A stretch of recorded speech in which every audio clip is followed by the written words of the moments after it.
son gratis.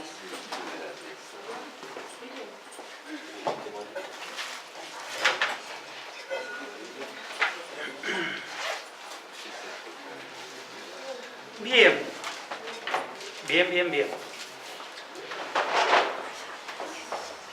Bueno, Cristian estuvo compartiendo sábado pasado Isaías 2. Y algo que aprendí a partir de lo que se explicó el sábado pasado, que lo quiero compartir como algo que es realmente una verdadera revelación. Y es que después de Isaías 2 viene Isaías 3. Bueno, empezar así es maravilloso. Bueno, la idea es, vamos a estar leyendo prácticamente todo Isaías 3 y todo Isaías 4. Y algo que hablábamos justo antes de que empezara la reunión, era que justamente uno leía Isaías 3 y parece que es un ambiente un poco de susto, como quien diría, ¿no? Es bastante fuerte. Pero empieza Isaías 4, que el primer texto tampoco es muy motivador en el sentido de que algo nuevo o distinto a lo que se viene leyendo en el 3 vaya a cambiar. Pero de golpe en Isaías 4.2 parecería que viene una bocanada de aire fresco. Y vamos a tratar de ver por qué está Isaías 3, por qué Isaías 4. Yo les digo que hay algunos aspectos que no los tengo totalmente cerrados. Y ahora les voy a compartir cuáles son los aspectos que no tengo totalmente cerrados. En primer lugar, uno cuando habla de Isaías, dice, hay mucha profecía. Pero es difícil detectar a qué tiempo se está refiriendo esa profecía. Podemos capaz que ubicarnos en el tiempo del exilio de Judá, o de Jerusalén, o de Israel, o podemos ubicarnos en la restauración que vino de mano de los macabeos antes de la venida del Señor Jesús, o podemos ubicarnos en la primera venida del Señor, o podemos llegar a ubicarnos en la segunda venida. Es como que uno lee las expresiones en aquel día o en aquel tiempo, y en realidad no es un día que uno pueda decir, es este día. Cuesta ubicarse a qué tiempo específico está dirigida esa profecía. Y puede en realidad estar dirigida a esos 4 tiempos que les acabo de nombrar. Puede estar dirigida a un tiempo en especial, puede estar dirigida a 4 tiempos en especial. Lo cierto es que el capítulo 3 viene con una sentencia, con un juicio muy duro. Vamos a ver de qué se trata el juicio y por qué viene ese juicio. Vamos a ver que ese juicio, o el motivo por el cual ese juicio se va a dar, es por mal obrar de distintas partes del pueblo de Israel. ¿Y para qué vamos a ver esto?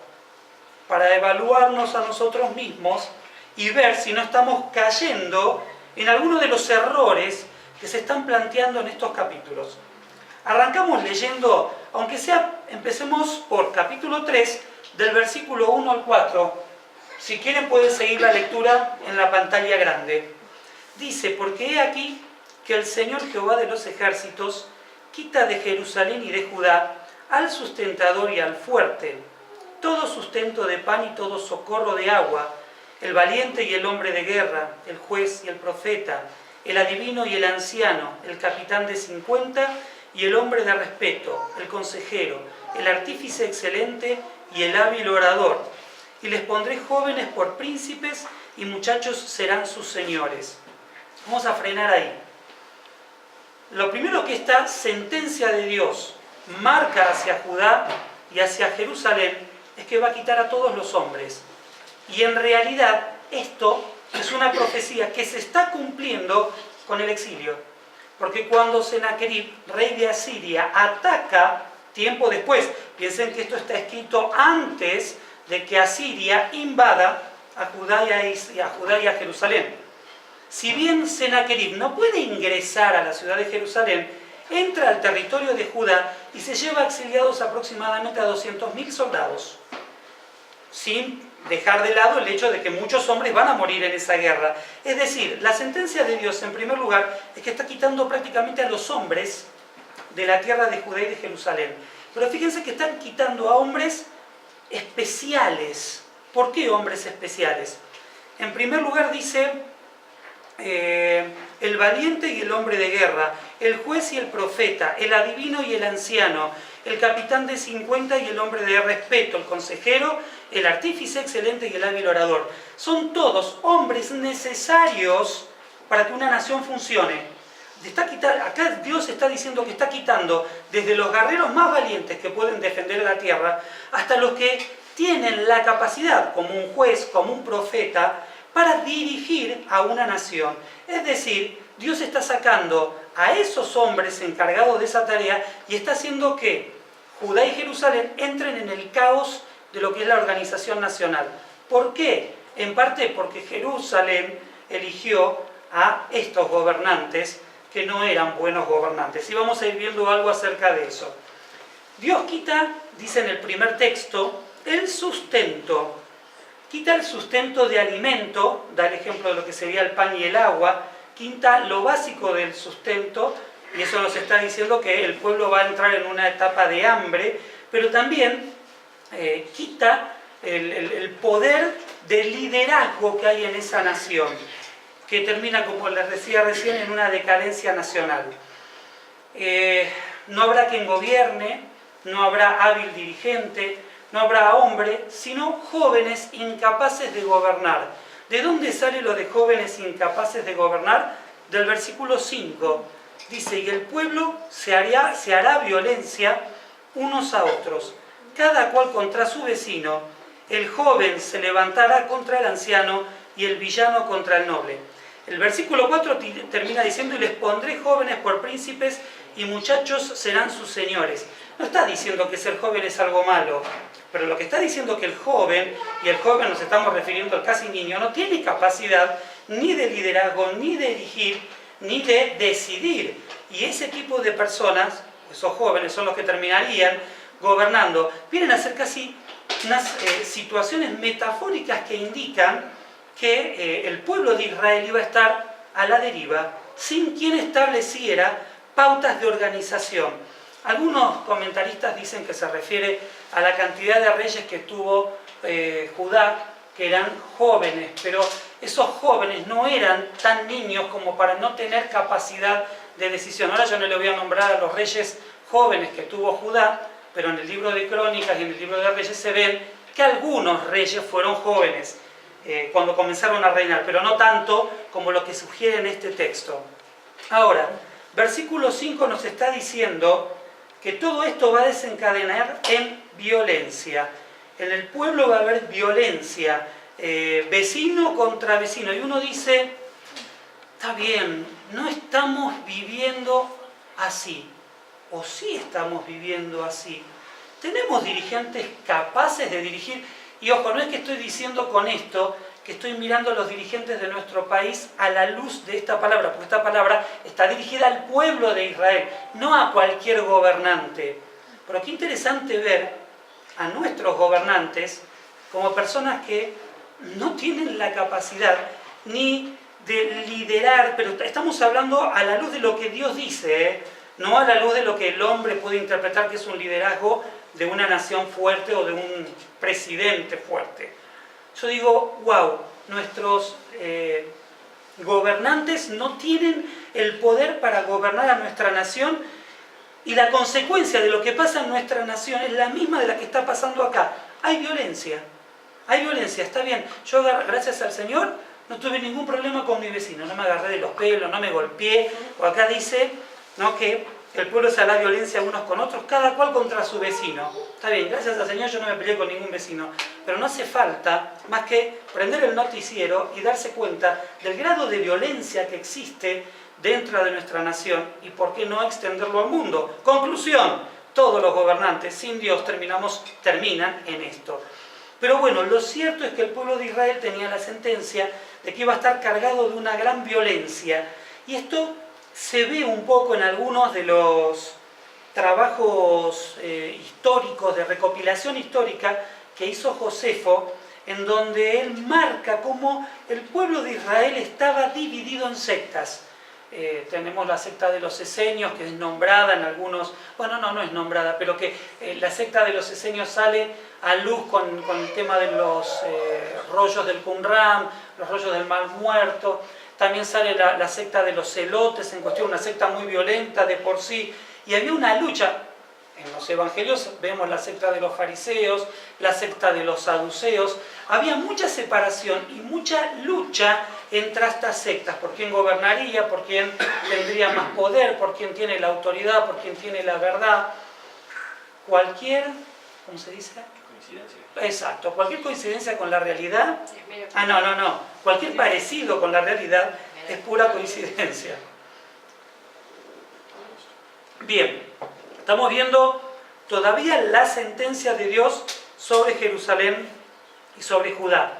Vuelvo a repetir, no queda claro en qué tiempo se está dando esto. Algunos lo ubican en el año 70 después de Cristo, cuando cuando el templo es destruido, cuando Jerusalén es invadida, y bueno, hay un gran periodo de hambre, hay un gran periodo de violencia dentro de Israel. Otros lo ubican en otro tiempo, es difícil, pero lo cierto es que estamos viendo una sentencia, y ahora vamos a ver por qué viene esa sentencia. Bueno, no, todavía no. Vamos a continuar con el versículo 6. Dice, cuando alguno tomare de la mano a su hermano de la familia de su padre y le dijere, tú tienes vestido, tú serás nuestro príncipe, y toma en tus manos esta ruina, él jurará aquel día diciendo, no tomaré ese cuidado, porque en mi casa ni hay pan, ni qué vestir, no me hagáis príncipe del pueblo, pues arruinada está Jerusalén y Judá ha caído, porque la lengua de ellos y sus obras han sido contra el Señor para irritar los ojos de su majestad. Ahí estamos viendo el motivo por el cual, de alguna manera, se muestra, se nota esta sentencia de Dios. En el último texto que leímos, está diciendo, porque la lengua de ellos y sus obras han sido contra el Señor para irritar los ojos de su majestad. Si yo entiendo que la lengua de ellos y las obras de ellos fueron contra el Señor, ¿qué quiere decir eso? A ver, tradúzcanme qué quiere decir que el pueblo haya estado en sus obras y en sus lenguas contra el Señor. Y bueno, para irritar los ojos de su majestad. ¿A qué se refiere? Enseñando lo contrario de que... A lo que el mismo Señor enseñó. Hay una ley y hay una Torá. Este pueblo estaba totalmente alejado de eso. Yo creo que con Ariel lo vieron en el capítulo 1, que yo no estuve el día del capítulo 1, pero lo claro era que había religiosidad en este pueblo. Había un montón de ritos religiosos, pero un corazón totalmente alejado del Señor. Y lo que estaban haciendo estaba mal hecho, y lo que no hacían estaba irritando al Señor. Ahí viene esta sentencia de Dios, el incumplimiento, el no guardar la ley de Dios, el no guardar la palabra de Dios. Pero un detalle que está además del hecho de la presencia de la violencia y de esto de los jóvenes, que bueno, ahí se me salteó algo. Vuelvo un cachito al versículo 5 y vamos a volver ahora después al 6. ¿Ven que dice que el joven se levantará contra el anciano? ¿Se acuerdan de alguien que escribió algo acerca de los finales de los tiempos? Acerca de la desobediencia de los jóvenes, la desobediencia de los hijos, que eso iba a ser un indicador del final de los tiempos. ¿Se acuerdan de alguien que haya escrito eso? El apóstol Pablo, en 2 Timoteo, entre un montón de cosas, si quieren lo miramos, 2 Timoteo 3. Así que esa parte bien podría dirigirse a los últimos tiempos. Pero en 2 Timoteo capítulo 3, ¿De cuánto? sería del 1 al, vamos a leer del 1 al 3. Dice, también debes saber esto, que en los postreros días, en los últimos tiempos, vendrán tiempos peligrosos, porque habrá hombres amadores de sí mismos, avaros, vanagloriosos, soberbios, blasfemos, desobedientes a los padres. Ahí tenemos la pauta de que los jóvenes rebeldes que se rebelan de los ancianos son justamente indicadores de los últimos tiempos. Así que capaz que ese texto nos podría estar llevando a la segunda venida, al final. Pero bueno, uno parece que va entre varios tiempos de la historia del mundo y de Israel. No va específicamente a una fecha, sino que bueno, va paseando por varias situaciones especiales de la vida de Israel. Bueno, el versículo 6 dice: cuando alguno tomare de la mano a su hermano, y fíjense que dice, de la familia de su padre, le dijere, tú tienes vestido, tú serás nuestro príncipe. El pueblo de Israel, en ese momento en el que la sentencia de Dios caería, que se habrían sacados los hombres y habrían solo jóvenes gobernando la nación, lo que está planteando el texto es que van a buscar gente de poder, gente con riquezas. Dice, tú que tienes vestido, ¿qué más dice? Bueno, si tú tienes vestido, tú serás nuestro príncipe y toma en tus manos esta ruina. Fíjense que ya estamos hablando de que se reconoce la ruina de Judá y de Jerusalén y, bueno, a ver, que un hombre rico, que alguien que tenga poderío económico nos venga a sacar. Y lo cierto es que no va a haber ni uno que quiera poner ni un peso ni por Judá ni por Jerusalén, porque este hombre, susodicho, está diciendo en el versículo 7, no tomaré ese cuidado. En algunas versiones, como en la Biblia de las Américas, no dice cuidado, dice sanidad. Dice, no tomaré esa sanación o esa sanidad. Es decir, el texto original no habla tanto de cuidado, sino de sanación. Y el tema es que ni esa persona se va a hacer cargo, ni va a querer hacerse cargo del desastre que representa Jerusalén y Judá.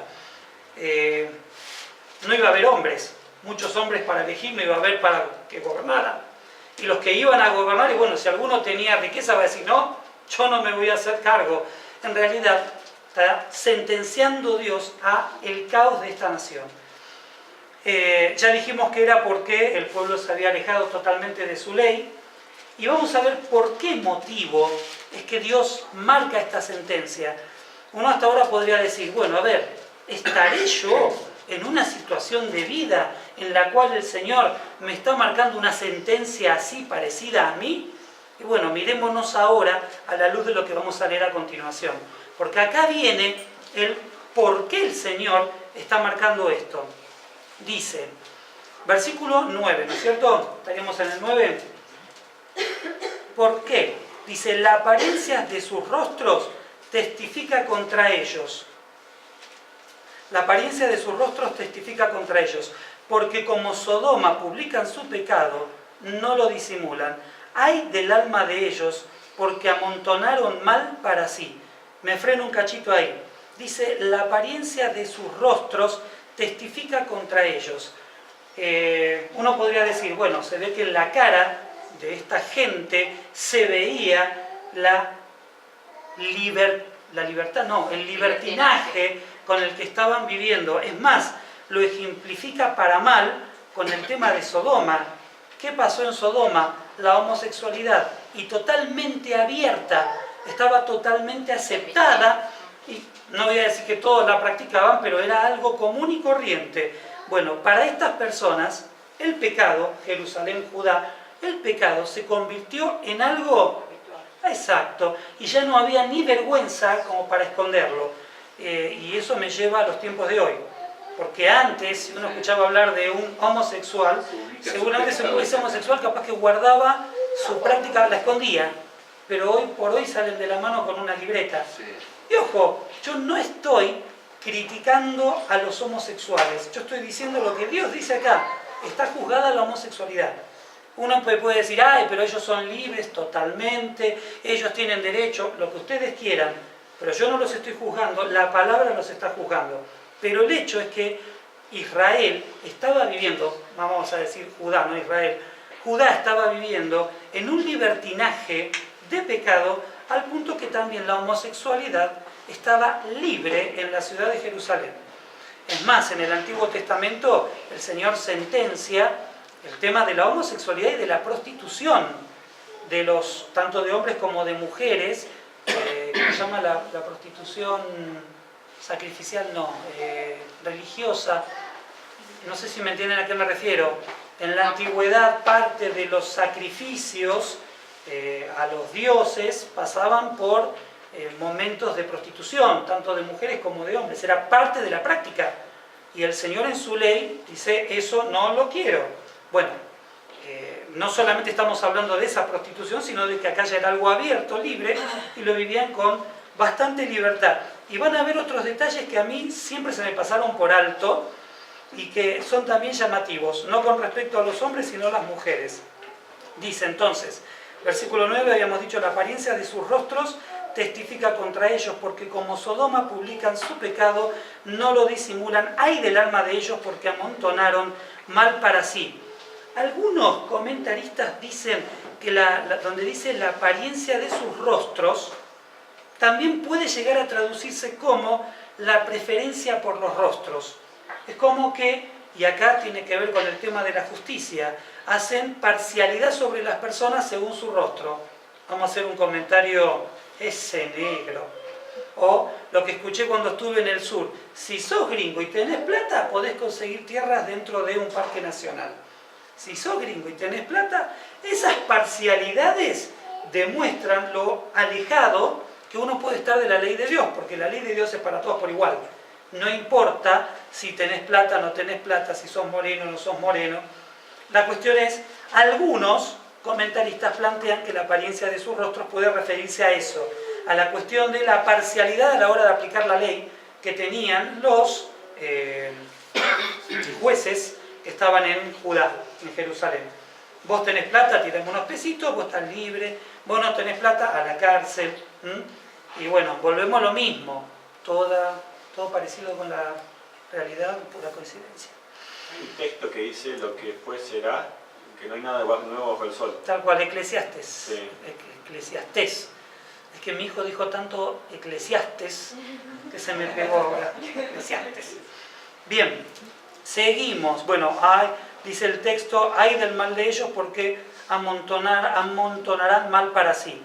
Versículo 10 dice, decid al justo que le irá bien, porque comerá de los frutos de sus manos. Al 11, ay del impío, mal le irá, porque según las obras de sus manos le será pagado. Fíjense que ahí entra, es otra forma de dar de decir una regla que ya está muy conocida. A ver si se dan cuenta cuál es la regla. Había una novela parecida, con un nombre. Había una novela que decía cosecharás tu siembra, algo así era, ¿no? Sí. Bueno, cuando yo era joven. Colmenares. Tal cual. Sí, sí. Había una cosecharás tu siembra. Bueno, perdón. Digo, novelas también. Lo cierto es que el versículo 10 y el versículo 11 nos hablan un poco de eso. Al final del versículo 11, la traducción de la Biblia de acá en Reina Valera dice, final del 11, le será pagado, pero por la ampliación o por las revisiones que se han hecho con los papiros que se encontraron en el Qumran, en el Mar Muerto, algunas traducciones ya no dicen eso, sino que dicen se le hará. La idea sería, la idea es la misma, pero el texto dice, bueno, porque según las obras de sus manos se les hará. Es decir, la idea del versículo 10 y el versículo 11 es, todo lo que vos siembres, eso es lo que vas a cosechar. Esa es una regla que está en los textos, hasta Pablo habla acerca de eso. Entonces, en primer lugar, o bueno, recapitulando, no en primer lugar, recapitulando, ¿por qué motivo Dios está mandando esta sentencia sobre Judá y sobre Jerusalén? El libertinaje del pueblo. Ya se habían olvidado de la ley, habían dejado a Dios de lado, a tal punto que ya habían dejado liberada todo lo que es la cuestión esta de la homosexualidad. La justicia, bien, chao, lejos, haciendo cada uno lo que se le ocurre. Pero lo bueno es que el Señor acá hizo un paréntesis y le dijo al justo, ojo, te va a ir bien si haces las cosas bien. Versículo 12 dice, los opresores de mi pueblo son muchachos y mujeres se enseñorean de él. Pueblo mío, los que te guían te engañan y tuercen el curso de tus caminos. No tengo nada en contra de las mujeres, No tengo nada en contra de las mujeres, pero el Señor acá dice, los opresores de mi pueblo son muchachos y mujeres se enseñorean de él. Y acá muchos que han comentado estos textos dicen que no se refiere necesariamente a muchachos de edad, sino a una mentalidad infantil de la gente que estaba gobernando. A eso se refiere con muchachos. Y cuando se refiere a las mujeres, se está refiriendo a que es el hombre el que tenía que estar gobernando, era el hombre el que tenía que ser el rey, y es como que la La esposa diferencia de las se mujeres. metía y empezaba a gobernar en Como lugar del siempre. hombre, como siempre. Hay que ser obediente. Eso, muy bien. Viste que hay una frase que dice que detrás de todo gran hombre hay una gran mujer, pero parece que acá la mujer estaba delante. No estaba detrás del gran hombre, estaba delante y haciendo de las suyas. Bueno, acá tenemos entonces motivos por los cuales el Señor está sentenciando a este pueblo. El hombre había perdido su rol y su mujer también su rol. ¿Se acuerdan cuando habíamos visto lo del Eser Kenegdo? Y bueno, acá la mujer se había puesto por enfrente del hombre. No era la ayuda idónea, era quien estaba queriendo gobernar y hacer las cosas.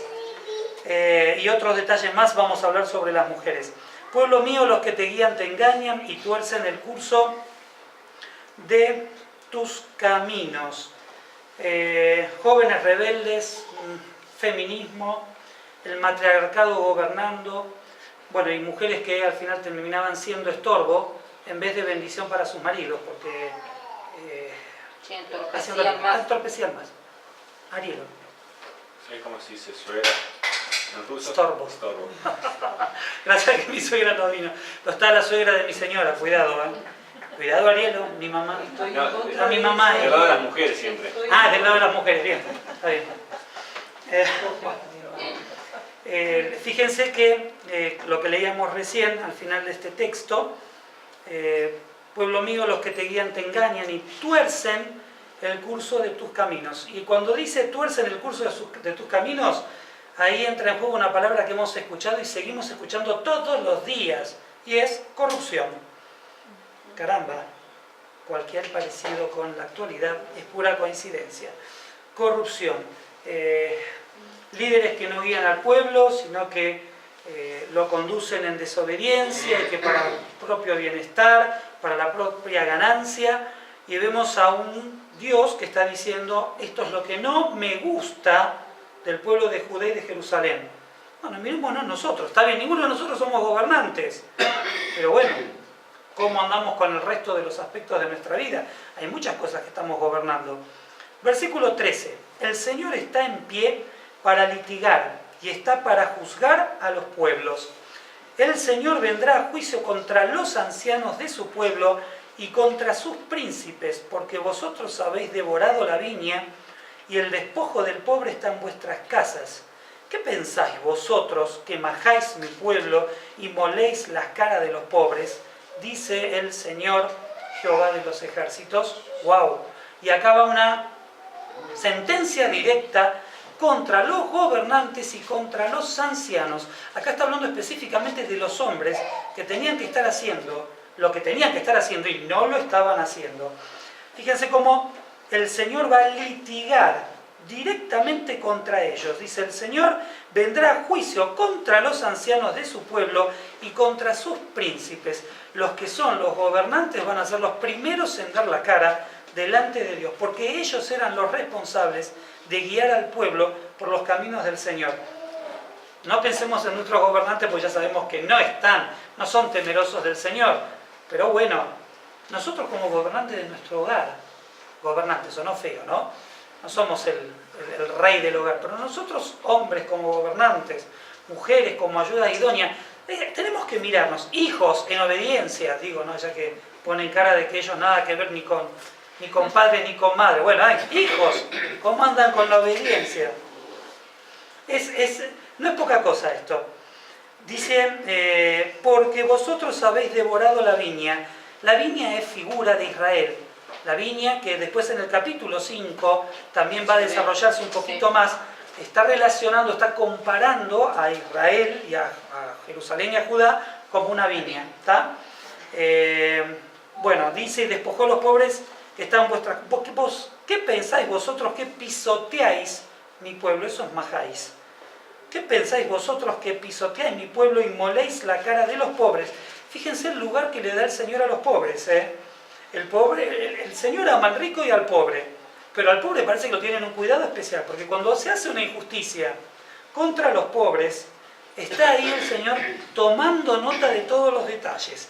Y cada uno va a terminar litigando en juicio con Dios acerca de todo lo que hizo en cuanto a estos detalles. Está bien. Yo no soy empleador.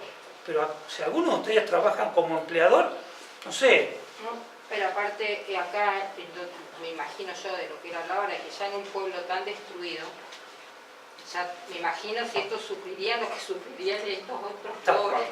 Peor todavía. Si estos ya estaban mal los primeros. Tal cual. Sí, no, totalmente. Y ahí saltamos, y hay una pequeña cantidad de detalles que a mí se me habían pasado cuando lo leí en otro tiempo, al versículo 16. Porque del 13 al 15 se dirigió a los ancianos y a los príncipes. Y fíjense a quién se dirige ahora. Asimismo dice el Señor, por cuanto las hijas de Sión, ¿a quién se está refiriendo? A las mujeres. Y miren qué interesante, se ensoberbecen y andan con cuello erguido y con ojos desvergonzados. Cuando andan van danzando y haciendo son con los pies. Nunca había entendido eso. Yo no entendía qué era hacer son con los pies. Usaban unas campanitas la mujer judía. Usaban unas campanitas en el tobillo. Entonces iban caminando, las campanitas sonaban e iban siguiendo ritmos mientras caminaban. ¿Por qué hacían eso? Y siempre la creación Para llamar la atención. Lo hacían para que la gente los mirara. Y iban con ojos desvergonzados ahí, medio con caritas seductoras, con ojos llamando a la seducción. Bueno, no sé cómo llamarlo, pero... Bueno, ya te está como... Ya está, basta, listo, cortemos ahí, sigamos. Siempre hacen ruido. Sí, ya hacen ruido, ya está. Dice, cuando andan van danzando y haciendo son con los pies. Por tanto, el Señor raerá la cabeza de las hijas de Sión, el Señor descubrirá sus vergüenzas. ¡Qué bárbaro! Porque hasta el día de hoy la mujer judía ortodoxa no tiene cabello. Después de cierta edad en adelante se les rapa el cabello y usan peluca. Ah, mira no vos. tienen cabello. Eso yo lo desconozco, ¿eh? No, ellas no tienen cabello. Las mujeres que vienen inclusive acá a la cumbre, que usted la sabe, vienen en el verano, que están en todo enero, ellas no tienen cabello natural. Ellas usan peluca. Creo que aproximadamente a los 12 años o después que se casan, no tengo bien claro en qué momento es que se les... Y nunca más vuelven a tener cabello hasta el día que se mueren. Entonces usan peluca. Peluca. Te digo, no sé si eso, Yani, se relaciona con estos textos. Porque en realidad vos pensás que todas estas mujeres de Sión andaban muy soberbias, muy seductoras, con peinados muy lindos, llamando la atención con miradas así muy seductoras. Pero el tema es que el Señor dice, raerá la cabeza de las hijas de Sión. ¿Pero por qué? Porque estaban viviendo así. ¿Y qué significa? A ver, no sé, capaz que en historia eso nunca se enseñó, pero ¿qué significa que a una mujer o a un hombre se lo pele totalmente? Bueno, no, estoy haciendo mal la pregunta.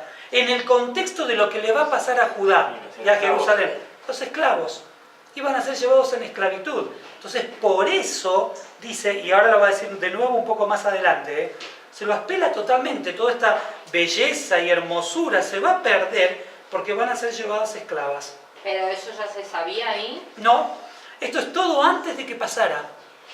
A ellas se les dice, se les va a cortar el pelo, van a quedarse...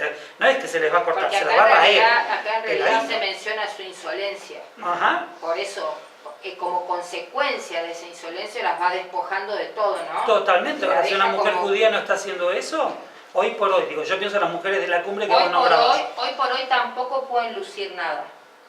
O sea, si lo trasladamos a los tiempos de ahora, la mujer judía que viene a la cumbre... No puede... Aparte porque hemos charlado con algunas en el hospital, ellas se atienden en el hospital la gran mayoría. Carecen de cualquier, igual que el hombre, lo único que lleva es ese cordón que llevan acá, ¿no? Bueno, se ve que aprendieron de acá, no quieren lucir nada. No quieren lucir nada, está bien. Bueno, pero el tema tema, Yani, el tema de ser rapada, no es que el Señor las está... Vos fíjate que el Señor no las está mandando a raparse. No les está diciendo, les doy esta nueva ley que las mujeres de no sé, ponele, 12 años en adelante estarán rapadas. No, las mujeres que estaban viviendo así, se les quitaría el pelo, porque venía justamente esta cuestión de la esclavización. Ya voy a averiguarle bien. Dale. Mira esta versión, César. Sí. El Señor humillará a las principales hijas de Sión y el Señor expondrá sus partes privadas en ese día. Bueno, lo de la vergüenza tiene que ver con eso, justamente el corte, lo de raer el pelo, es como quien quien diría, un símbolo de esclavitud, pero es un símbolo de humillación también. Por eso habla de la vergüenza y descubrirá sus vergüenzas. Yo cuando lo leí dije, ¿qué será eso de que descubrirá sus vergüenzas? Pero bueno, me quedé con la idea de que al ser esclavizadas y al ser humilladas y toda esa belleza perdida, después va a decir algo sobre la ropa. Van a terminar prácticamente vestidas con una bolsa de tela, nada más. Tengo entendido Es una también que una de forma de las vergüenza. humillaciones que ocurren en ese tiempo es que a los esclavos se los marcaba. Ya vamos a llegar a algo ¿no? de eso, dice. Algo de eso dice. Sigamos, pues se me No están tengo apurando y que me lo leer quieren tanto, decir no tengo ellos que ya. leer tanto. Si tengo que hablar yo rápido, pues si no Sí. habla Janina o habla Cristian, no vale. Dice en el 18, aquel día quitará el Señor el atadío del calzado, las redecillas, las lunetas, los collares, las pendientes, los brazaletes, las cofias, los atavíos de las piernas, los partidores del pelo, los pomitos de olor y los zarcillos, los anillos y los joyeles de las narices, las ropas de gala, los mantoncillos, los velos, las bolsas, los espejos, el lino fino, las gasas y los tocados. Caramba, se quedaron sin nada las mujeres. Ahora fíjense todas las cosas que llevaban puestas encima. Pobres mujeres, andaban, la verdad, pobres mujeres, estaban llamando la atención, díganme si no. Era un arbolito de Navidad, salían todas cosas que... Sí, les juro que era así. Bueno, ahora, sobre todas estas cosas que están escritas acá, que son muchas y se las conoce, hay dos sobre las que quiero hablar, dos o tres, dos. La primera es donde dice zarcillos. ¿Qué son zarcillos? Los pendientes, los aros. No porque dice aros, mirá. ¿En cuál está ese? Zarcillos está en el 20. Esperen, dice, acá dice, en el 19 dice los pendientes. Dice los collares, los pendientes y los brazaletes. Piensen que estas chicas iban con un montón de cosas en las manos, en los brazos, en las piernas. Mismo también usa palabras como, esperen, ataviar los partidores, los pomitos de olor, los zarcillos, los anillos que ven en las narices. Sí, pero bueno, el lino fino tiene que ver con la ropa interior. Pero paren, había algo... Bueno, la primera, las lunetas. Las lunetas son todos adornos de medialunas. Claro, usaban... Pero ¿a qué se refiere con los zarcillos? Algunas traducciones marcan los zarcillos como amuletos. Nada que ver. Amuletos. Amuletos son. Es decir, iban con un amuleto para el amor y el otro amuleto para esto y otra para el mal del ojo y otro que... Así andaban, Fíjense que uno dice, claro, dejaron la ley de Dios, pero no solamente dejaron la ley de Dios, se fueron detrás de cualquier pavada que les decían y que tenían que creer en eso y ponerse eso para lograr aquello y, no sé, ser más seductoras. Ahora tenía que ver con el estatus social también, la mayor cantidad de joyas y eso era como que eran... Yo supondría que sí. Y sí, porque si distinguís acá entre pobres, que son pisoteados, y estas mujeres que tienen este despliegue de cosas, indudablemente había diferente estrato social. Y ahora la otra palabra que ahí me quedé en cambio, la de espejos. Esperen que la encuentro en el versículo 23. En el 23, los espejos, el lino fino, las gasas y los tocados. Los espejos, la palabra que se usa es la de espejos, o pueden ser unos adornos muy finitos, brillantes, ¿sí? O puede ser también, porque la palabra, en este caso la traducción, la palabra que se usa no es del todo clara, puede ser ropa transparente. Sí, vestidos de gasa. Usaban Sí, arriba. ropa transparente. Así que a ese punto habíamos llegado acá, que hasta ropa transparente que parece que era común en Egipto. Es decir, viene a la moda las chicas, ¿eh? Sí. El último grito de la moda, ropa transparente de Egipto, ahí andaban las chicas mostrándose. ¿Qué tema, Y el Señor les está dando como un palo. Algunas hasta coronas, que ¿Sí? se le llamaban diademas, eran coronas de oro que usaban. Tal cual, tal cual. Bueno, ahí con esos detalles me quedaba en la Septuaginta. Vieron que nosotros tenemos los códices de la Septuaginta o de la Vulgata. En la Vulgata dice, cuestión de, bueno, lo traduce como espejo, pero en la Septuaginta habla directamente de ropas transparentes, o telas transparentes. Sí, Bien, habíamos llegado al 24, dice, y en lugar de los perfumes aromáticos vendrá hediondez, es decir, olor a podrido, y cuerda en lugar de cinturón. Uno podría decir, y bueno, en cambio de usar un lindo cinturón todo adornado, van a usar una soga. Otra representación o símbolo podría decir, ya que van a ser esclavos, van a ser llevados atados de una soga. Dice, cuerda en lugar de cinturón y cabeza rapada en lugar de la compostura del cabello. En lugar de ropa de gala, ceñimiento de cilicio. Por eso les decía que prácticamente estarían vestidas con una bolsa. Y van a estar tapadas con una bolsa de silicio y listo. Y dice, y quemadura en vez de hermosura. La palabra quemadura, que en el hebreo esquí, depende de cómo se la lea, puede llegar a tomar distinto cariz. Acá la han traducido como quemadura en vez de hermosura. Algunos lo relacionan con la marca que se le hace al animal cuando se lo quema, para representarlo como propiedad de alguien. Y marca de esclavo. Dice. Ahí está, bueno, marca de esclavo, que era lo que decía Yani antes. Se le pone una marca de esclavo. Y otros directamente lo plantean como la desaparición de la belleza. Y por último dice, bueno, en 25, tus varones caerán a espada y tu fuerza en la guerra. No hay hombres, no hay... Recién les decía, 20.000 hombres llevados en cautividad, sin contar los hombres que murieron en la primera invasión de Sennacherib. Jerusalén no cayó, pero sí Judá. Todo el reino quedó en posesión de Sennacherib, pero él no pudo ingresar a Jerusalén. Versículo 26, Jerusalén se la compara con una mujer. Dice, sus puertas se entristecerán y enlutarán, y ella desamparada se sentará en tierra.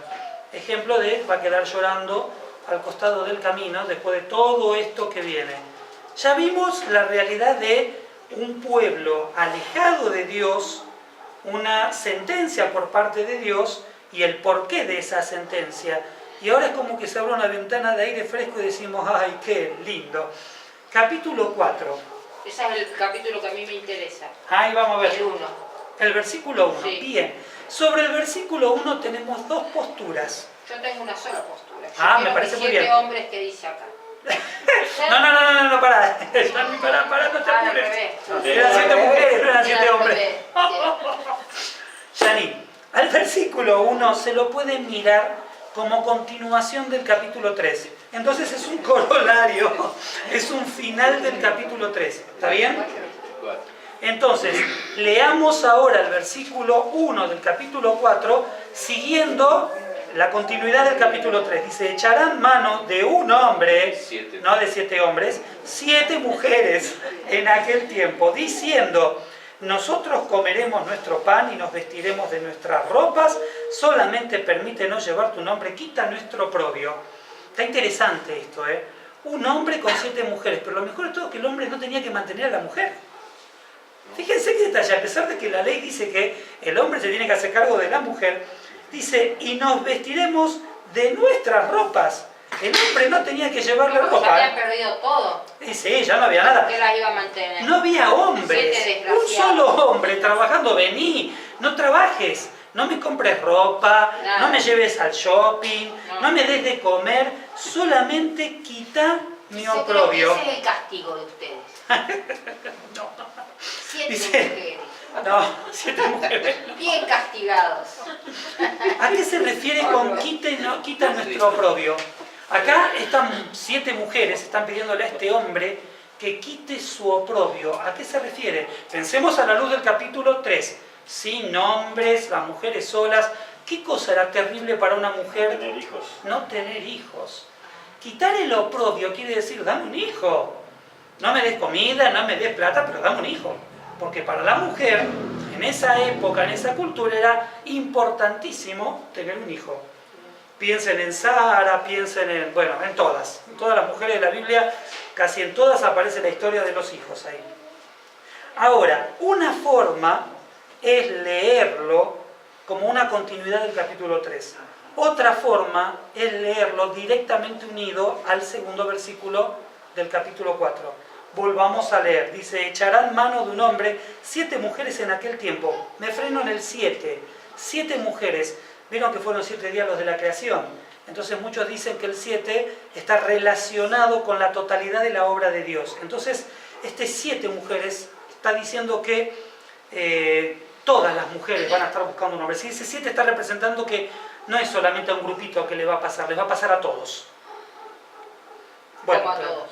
A todos los del pueblo de Judá y de Jerusalén. Ese 7, a veces cuando aparecen los números, siempre se lo relacionan con otras veces que aparece el número y de ahí se saca una conclusión acerca de qué quiere decir ese 7. ¿Por qué usaron un 7 y no un 5 o un 12? Bueno, ese 7 lo usaron porque quiso representar que era la totalidad del pueblo que venía todo esto. Entonces, echarán mano de un hombre, 7 mujeres en aquel tiempo, diciendo: nosotros comeremos de nuestro pan y nos vestiremos de nuestras ropas, solamente permítenos llevar tu nombre, quita nuestro oprobio. Y ahora leemos el versículo siguiente. En aquel tiempo el renuevo del Señor será para hermosura y gloria, y el fruto de la tierra para grandeza y honra a los sobrevivientes de Israel.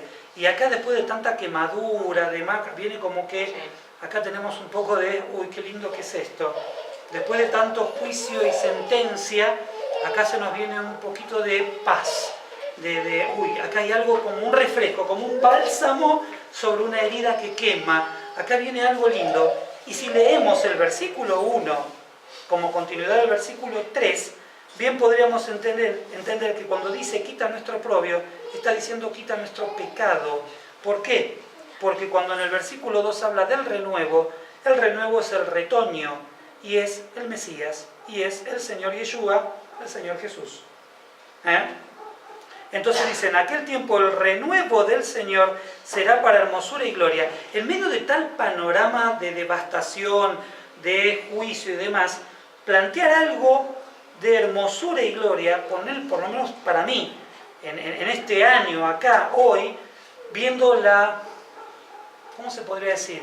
La bajeza de la sociedad en la que estamos, viendo la realidad en la que vivimos, indudablemente pensar en la obra del Señor a mi favor, para mí es de hermosura y de gloria. De hermosura porque me deja asombrado, y de gloria porque realmente me invita a arrodillarme delante de Dios, con quien ahora puedo tener una relación gracias a Él. Entonces digo, wow, es aire fresco. César, se trata, sí, está bien, de Yeshua, ¿no? El renuevo de...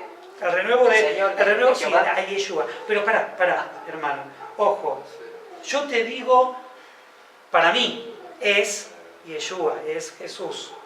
Para otros es otra persona. Todo depende de dónde te ubiques en el tiempo. Para algunos representa Zorobabel cuando Jerusalén es reconstruida y el templo también. Para algunos, para mí no, para mí está hablando del Señor. Muchas veces varios profetas usan renuevo o retoño y siempre relacionándose con el Mesías. Por eso acá yo también lo uso pensando en el Mesías. No, lo que pasa es que hasta podría, te digo, la palabra del Señor es tan amplia que uno podría estar diciendo que se puede llegar a referir a los dos, pero eso es una conclusión mía. No es algo que tenga mucho apoyo. César, me parece muy bien lo que decís, eso que puede ser los dos, porque en el tiempo de Zorobabel había un sumo sacerdote que se llamaba Yeshua, Y lo bueno, mismo. Sí. Y sí, Sí. Pero ahí a los sobrevivientes de Israel, Digamos nosotros. no sé y también más. puede ser para el tiempo que está por venir, qué es el remanente. porque actualmente en Israel es un desenfreno, que la vida es la Sí. capital del homosexualismo, por ejemplo. Es Y- muy, ¿Sí? es muy alocado que a lo mejor, porque hay la parte final de Ageo, habla también de Zorobabel y le dice, yo haré temblar los cielos y la tierra cuando yo te bendiga. Y o sea, nosotros vimos en la parte de Noé que tembló la tierra, pero no los cielos. Y al final, o sea, en el Apocalipsis, cuando reina el renuevo, hace temblar supuestamente los cielos y la tierra. O sea, nosotros vamos a ver que los cielos son estremecidos también. ¿No puede hacer referencia a que Zorobabel es Yeshua? Históricamente Zorobabel estuvo en la reconstrucción, a la vuelta del exilio. Puede ser, no sé, ahí yo me excede mi conocimiento para llegar a la profundidad de lo que estás diciendo. Puede ser también porque, por ejemplo, hay personajes en la Biblia que son, se puede hacer una, Antetipo, ¿no? Como claro, de dice. Yeshua, por ejemplo, Moisés, José. Entonces hay varios nombres, con distintos nombres, pero representan algo que el Mesías iba a hacer. Tal cual puede ser, Solo él puede hacer básicamente algo. Totalmente, ¿por qué no? ¿Algo más, Liz? A los sobrevivientes de Israel, ¿quiénes son? Los sobrevivientes de Israel son los que sobrevivieron en Israel. Buen punto. Bueno, los sobrevivientes de Israel... Sí, mi hijo se está agarrando la mano porque dice, qué genio. Para mí, vos fíjate, vos decís ahí los sobrevivientes de Israel. No te voy a poder dar una respuesta a eso, pero mirá lo que dice a continuación. Versículo 3. Y acontecerá que el que quedare en Sión y el que fuere dejado en Jerusalén, ¿a qué se refiere? ¿Las fuera llevado como esclavo? Puede ser, pero ¿a qué Jerusalén nos referimos? ¿A la Jerusalén de ahora, a la Jerusalén aquella que se volvió a reconstruir, que había gente ahí, que volvió? ¿A qué Jerusalén se refiere? ¿A la Jerusalén de ahora? ¿A la Jerusalén a donde va a venir el Señor Yeshua? Sí, sí. ¿O a la Jerusalén celeste? ¿Ves? Ahí yo ya empecé a hacer agua. Son demasiadas Jerusalenes como para... Pero a mí me lo relacionado con la profecía milenaria.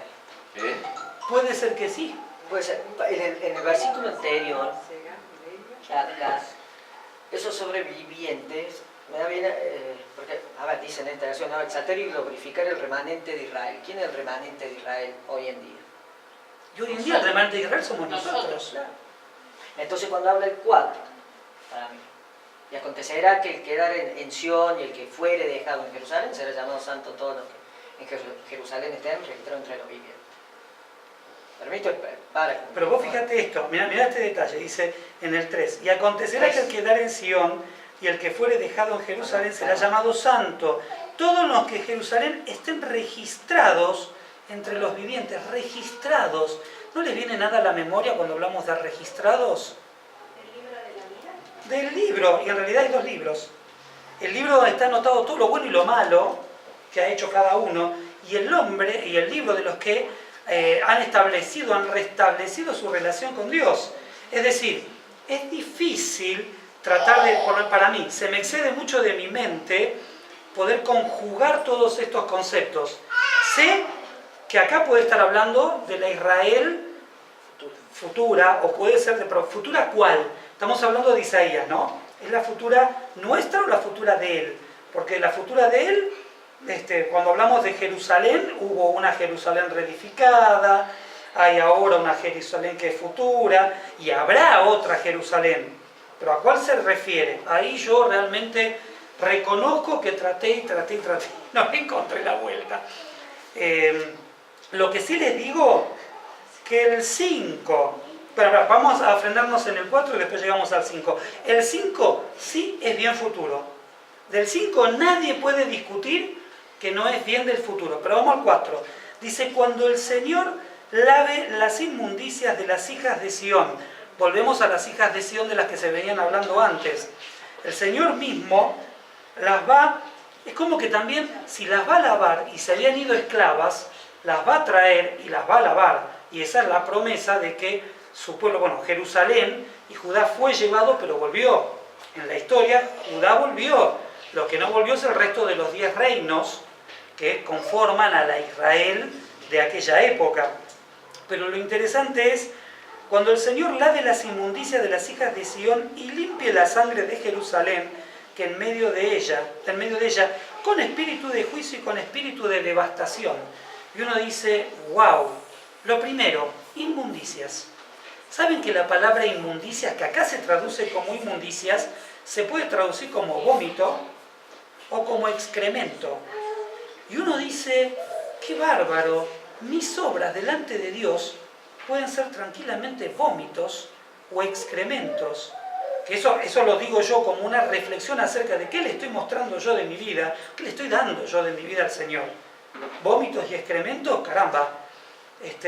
Pero lo bueno de todo esto es en que en su amor, gracias a ese renuevo, gracias a ese retoño, gracias al Mesías, Él me limpió de esos vómitos y de esos excrementos. Y qué gratitud que yo personalmente le tengo a Él por todo lo que limpió en mí. Pero yo pienso en cuando le cambiaba los pañales a Daniel, que casi no se los cambiaba, ¿no, Miriam? Cuando tuve que limpiar los vómitos, que es una cosa espantosa.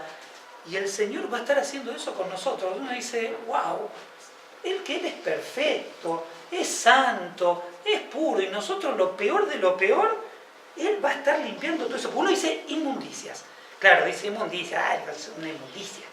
Pero no, creo que no entra en el concepto de lo que realmente son inmundicias. Y dice también, con espíritu de juicio y con espíritu de devastación. Y la idea de eso, ¿se acuerdan la palabra que se utilizaba para espíritu? ¿Qué palabra hebrea se usaba para espíritu? No la digas Ariel, ¿eh? Ruaj. El Ruaj HaKodesh, que es el Espíritu Santo. Acá el espíritu, con un espíritu que casi les diría, no es el silbo apacible del que hablaba Elías. Este es un viento casi arrasador. Dice, con espíritu de juicio y con espíritu de devastación. Está hablando de un viento que destroza todo. Es que es así, el Señor viene y dice, acá yo soy el rey, y hay que destruir todo lo que no viene de mí y todo lo que yo no quiero. Y acá sí viene, versículo 5, que es el tiempo postrero, y dice, y creará el Señor sobre toda la morada del monte de Sión y sobre los lugares de sus convocaciones, nube y oscuridad de día. Esa oscuridad no es algo malo, es como decir nube y sombra contra el calor del sol, ¿está? Y de noche resplandor de fuego que eche llama, porque sobre toda gloria habrá un dosel. Habrá como una en el especie, Éxodo, ¿no? Que también como en tiene el mismo- Éxodo. Ahora, ¿eso pasó? ¿Alguien vio que esto haya pasado en Sion? No, todavía no pasó. Así que esto es seguro que es futuro. Esto les puedo decir, acá no tengo duda, esto sí es más allá de nuestra vista y mucho más allá de la de Isaías. Versículo 6, y habrá un abrigo para sombra contra el calor del día, para refugio y escondedero contra el turbión y contra el aguacero. ¿Qué es turbión? ¿Qué es turbión? Tormenta muy fuerte, eso es un turbión. Cuando venga una tormenta fuerte podemos decir, eso es un turbión. Ajá. Y el aguacero son lluvias. Mira, Así cantábamos que- el himno y nunca te salimos. No, tal cual. Cantábamos el himno que decía escondedero del turbión. Y yo siempre pensaba que el turbión era un bicho malo. Víbora venenosa. No, tal cual, nunca supe lo que era el turbión. Bueno, hermanos, un capítulo donde hay un juicio, una sentencia directa de parte de Dios para su pueblo. Nosotros somos Israel, somos el pueblo de Dios. Y el Señor nos mira. A ver, ¿cómo estamos con esto de las características incorrectas de la vida de los ancianos y de los príncipes? ¿Cómo están las mujeres con las características de la vida que se plantean acá como cosas no agradables al Señor? Y en el peor de los casos, ¿cómo estamos con el renuevo? ¿Ese renuevo es nuestro renuevo? ¿Es nuestro Mesías? Si no lo es, agárrense fuerte de Él, porque hay promesas de restauración. Y una conclusión interesante, quizás me la anoté porque yo sabía que no me iba a salir tan lindo como la había leído. Es interesante la relación que hay entre el capítulo 3 y el capítulo 4. Capítulo 3, juicio y destrucción, como decía mi hijo cuando quería leer algo de Isaías. Me decía, hoy leí juicio y destrucción. No, muerte y destrucción. Ahí está, muerte y destrucción. Capítulo 3, juicio y destrucción. Capítulo 4, renuevo, sanidad, limpieza. Y es que las dos vienen juntas. ¿Por qué este juicio y este castigo? Para que haya arrepentimiento, para que haya sanidad y haya renuevo. Es la única forma. No se pueden dar las dos cosas por separado. El Señor no viene a castigar porque sí. Él busca, porque nos ama, hacer esta sacudida sobre su pueblo para que vuelva de rodillas, arrepentida, delante de Él. Por eso me gustó esa frase. El juicio tiene el propósito, que es la restauración, llevar al arrepentimiento y a la sanidad. Uno no se da sin el otro. Esto es todo. Qué interesante el versículo 3 del 4. Sí. Podrían